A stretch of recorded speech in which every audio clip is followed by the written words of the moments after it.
Assalamualaikum warahmatullahi wabarakatuh. Kembali lagi bersama saya.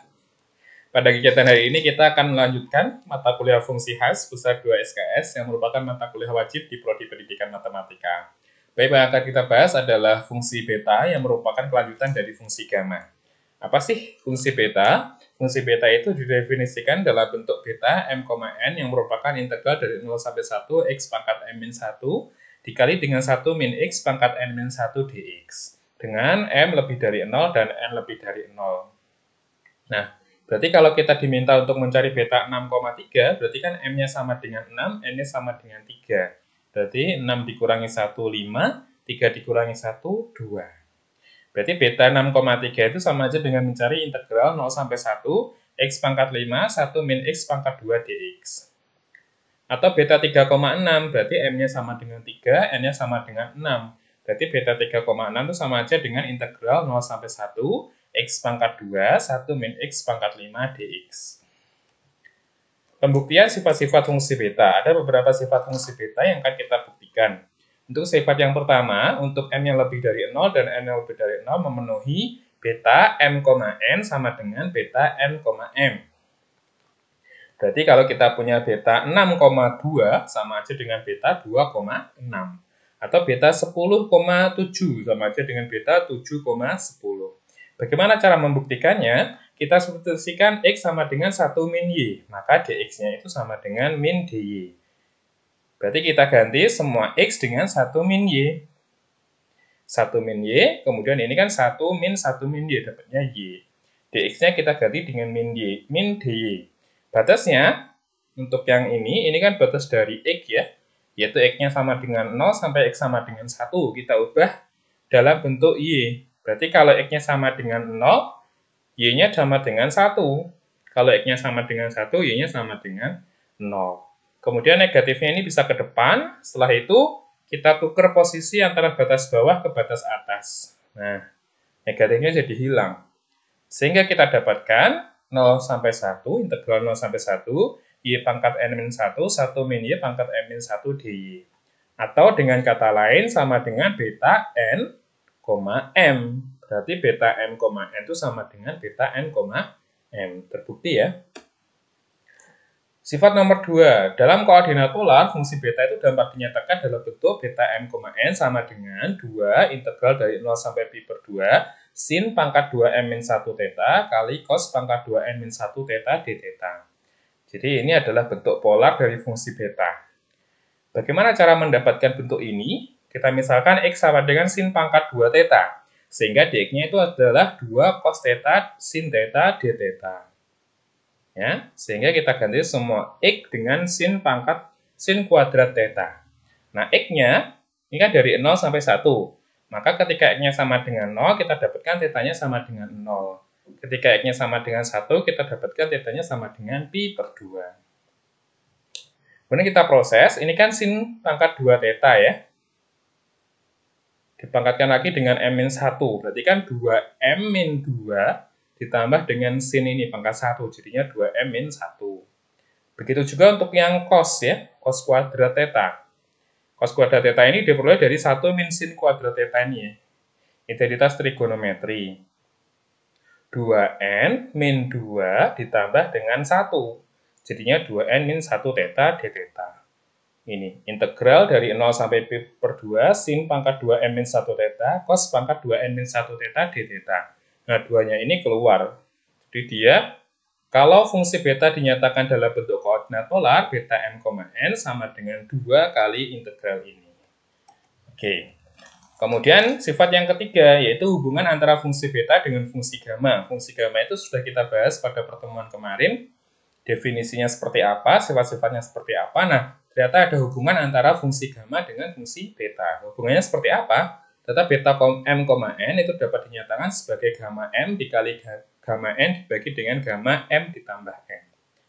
Bagaimana membuktikannya? Kita definisikan dulu fungsi gamma untuk gamma m. Gamma m itu integral 0 sampai tak hingga e pangkat min u pangkat m min 1 du. Sementara untuk yang gamma n, integral dari 0 sampai tak hingga e pangkat min v pangkat n min 1 dv. Ini untuk membedakan ya, yang ini pakai u, yang ini pakai v. Kemudian kita substitusikan untuk u yang sama dengan x kuadrat. kita dapat DU sama dengan 2X dx. Jangan lupa batas-batasnya juga berubah. Kemudian untuk yang V sama dengan Y kuadrat, dV sama dengan 2Y dy. Sehingga kita dapatkan ini definisi dari gamma N dan gamma M. Ya. Setelah itu, kita kalikan antara gamma M dengan gamma N. Ya. 2 kali 2, 4. Kemudian integralnya kita jadikan 1 atau integral lipat 2. Nah, kalau kita perhatikan bentuk X kuadrat ditambah Y kuadrat ini kan sama dengan R kuadrat. Sehingga kita bisa mengubah dia dalam koordinat polar dengan memisalkan X sama dengan R cos theta dan Y sama dengan R sin theta. X kuadrat tambah Y kuadrat kan R kuadrat.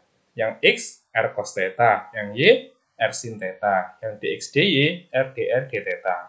Batasnya, hati-hati. Kalau yang 0 sampai tak hingga ini adalah batas si R. Sementara untuk yang 0 sampai pi per 2 ini adalah batasnya yang theta. Oke. Kemudian, kita proses ini. Ini R-nya kan pangkat 2M-1 ya.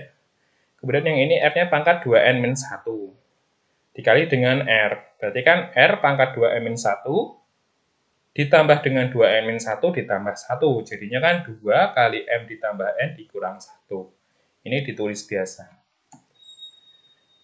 Setelah itu, kita pisah lagi menjadi dua bagian. Ini untuk yang integral terhadap R, yang ini integral terhadap theta. Nah, kalau kita perhatikan, ini adalah gamma M ditambah N. Sementara yang ini adalah bentuk fungsi beta dalam koordinat polar. Sehingga kita peroleh gamma M kali gamma N itu sama aja dengan gamma M ditambah N dikali beta M, N. Berarti kalau kita diminta untuk mencari beta M, N sama aja dengan gamma M dikali gamma N dibagi dengan gamma M ditambah N.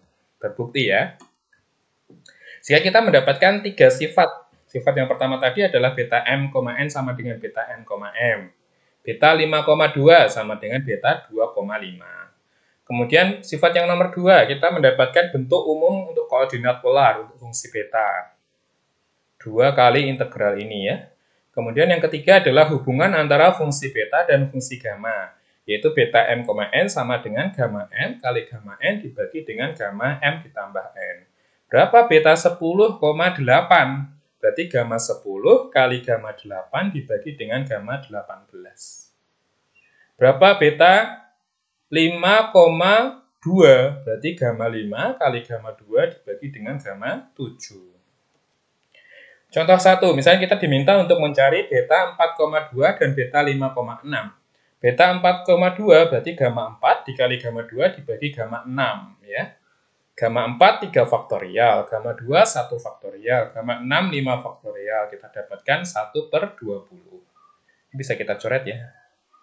Kemudian beta 5,6. Gamma 5 kali gamma 6 dibagi gamma 11. Gamma 5, 4 faktorial. Gamma 6, 5 faktorial. Gamma 11, 10 faktorial. Bisa kita coret. Dapatlah 1 per 1260. Contoh 2, misalnya kita diminta untuk menghitung integral dari 0 sampai 1 x pangkat 4, 1 min x pangkat 3 dx. Nah, kalau kita ubah soal ini dalam bentuk m-1 dan n-1, berarti kan m-nya 5, n-nya 4. Berarti beta 5,4. Beta 5,4 itu gamma 5 kali gamma 4 dibagi gamma 9. 4 faktorial kali 3 faktorial dibagi 8 faktorial. Atau 1 per 280. Oke. Contoh 3, misalnya kita diminta untuk mencari integral 0 sampai 2 x kuadrat dibagi dengan akar 2 min x dx. Nah, ini kita nggak bisa langsung. Kenapa? Karena batasnya ini dalam angka 2, bukan angka 1. Nah, kita misalkan dengan substitusi x sama dengan 2v, kita dapatkan dx sama dengan 2dv. Berarti batasnya yang dari 0 sampai 2, x-nya itu berubah menjadi 0 sampai 1. Ya, kita pakai ini ya. Ketika x-nya 0, dapat v-nya 0. Ketika x-nya 2, dapat v-nya 1. Kita rubah semua x dengan 2v. Berarti kan 2v dikuadratkan 4v kuadrat. Akar dari 2 min x. X-nya kan 2v. Berarti 2 min 2v. dx-nya 2dv. Itu ya. Kemudian ini kan bisa kita keluarkan nih akar 2. Berarti kan 4 dibagi akar 2. Dikalikan sekawan akar 2-nya. Jadinya 4 akar 2. Integral 0 sampai 1, v kuadrat dibagi akar 1 min v dv. Nah, akar 1 min v ini bisa kita keluarkan jadi 1 min v pangkat min setengah. Atau sama aja dengan 3 dikurangi 1, M-nya 3, N-nya setengah, ya, setengah dikurang 1, atau N-nya setengah. Berarti sama aja dengan 4 akar 2 dikali beta 3, setengah. Beta 3, setengah itu sama aja dengan gamma 3 kali gamma setengah dibagi gamma 3 ditambah setengah, atau gamma 7/2. Sama aja dengan 2 faktorial kali gamma setengah akar pi. Yang gamma 7/2 itu kan 5/2 kali 3/2 kali setengah kali gamma setengah, atau akar pi. Akar pi kita coret, dapatlah 64 akar 2/15. Oke. Contoh 4, ini kasus bentuk fungsi beta dalam koordinat polar. Hitunglah integral 0 sampai pi/2, sin 4 theta, cos 5 theta, d theta. Berarti kita misalkan 2m-1 sama dengan 4, ini ya.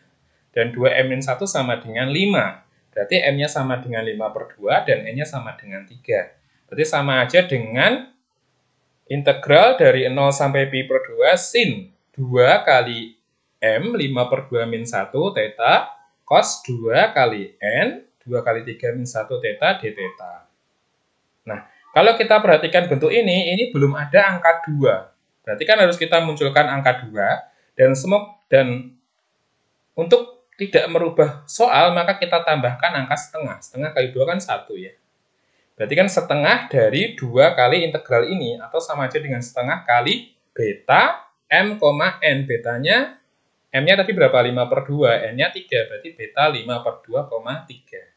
Berarti setengah kali gamma 5/2 kali gamma 3 dibagi dengan gamma 5/2 ditambah 3, atau gamma 11/2. Kita uraikan, gamma 5/2 itu kan 3/2 kali setengah kali akar pi. Untuk gamma 3 itu kan 2 kali 1. Untuk gamma 11/2, 9/2, 7/2, 5/2, 3/2 kali setengah kali akar pi. Akar pi-nya kita coret, dapatlah 8/315. 315 ya. Contoh 5, misalnya kita diminta untuk menghitung integral dari 0 sampai pi/2 sin pangkat 6 theta d theta. Nah, di sini tidak ada cos, tetapi kan bisa kita misalkan cos-nya itu cos pangkat 0 theta, ya kan? Cos pangkat 0 theta, berarti kan 2m-1 sama dengan 6, dapat n-nya 7/2, dan 2n-1 sama dengan 0, dapat n-nya setengah. Nih, yang ini nih. Ini kan pangkat 0 ya, kalau pangkat 0 kan 1. Sama aja dengan ini lagi. Oke. Sama ini, tidak ada angka 2-nya, kita tambahkan setengah. Dapatlah setengah kali beta 7/2, setengah. Diproses, dapatlah 5pi/32. Nah, untuk yang contoh 6 ini agak berbeda sedikit, karena batasnya itu dari 0 sampai pi. Yang tidak ada adalah sin-nya. Kalau tidak ada sin-nya, berarti 2m-1 sama dengan 0, 2n-1 sama dengan 4. Kita dapatkan n-nya setengah dan n-nya 5/2. Nah, kalau kita mau mengubah batas dari 0 sampai pi, dari 0 sampai pi/2, maka kita tambahkan 2. 2 kalinya ini kan sama dengan ini, daerah ini. Sehingga kita boleh 2 kali integral ini. Atau langsung sama aja dengan beta setengah, 5/2. Ini kan m-nya setengah, n-nya 5/2. Sehingga kita dapatkan gamma setengah kali gamma 5/2 dibagi gamma setengah tambah 5/2. Atau sama aja dengan 3pi/8. Oke. Ini beberapa latihan soal yang bisa dikerjakan. Dari nomor 1, nomor 2, nomor 3, 4, 5. Ditambah dengan soal nomor 6, 7, dan 8.